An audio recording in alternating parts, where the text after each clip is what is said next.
how to provide the warmth that these seeds need to get them going. So that's the critical time, the first 2 weeks between sowing and germinating, and then the first little period of growth. And here I'm doing it with a hotbed, so this is actually a frame filled with fresh, stable manure. That's horse poo and straw, which heats up within 2 days to 60 centigrade, 140 Fahrenheit. And the warmth from that is rising up through, we've got a wooden frame on top of it, which is supporting all these different trays with seeds or young plants.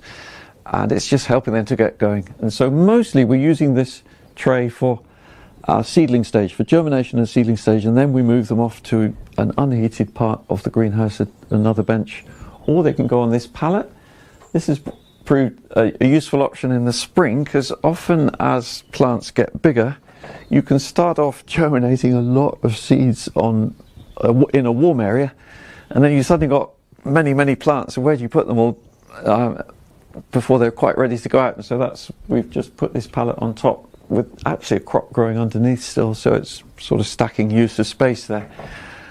If you don't have a hotbed, which I suspect most people wouldn't, then electric propagator, SOG, warming cables, any variation on the theme, but you're using electricity, is a very viable option, or the windowsill, obviously, that we've already discussed. And actually for many gardens, a windowsill is probably enough, because you can germinate so many seeds in such a small space. For example, here we have tomatoes.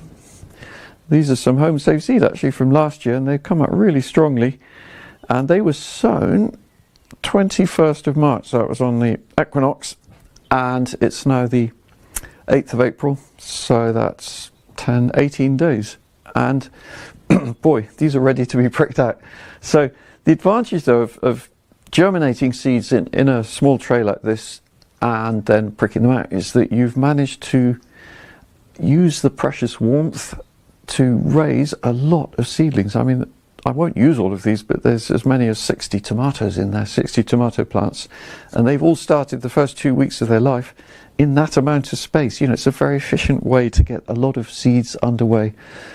That is, as long as it's seeds which can be transplanted, which actually is most seeds.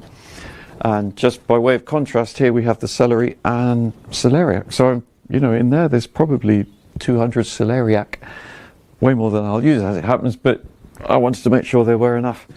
And just finally, on this little part of the propagation video, we have a tray here where we sowed basil 2 days ago, and this one we did cover with a little bit of compost, and I'm not seeing any movement yet, but I wouldn't really expect to. Oh, actually no, there is a seed there on top which is just germinating.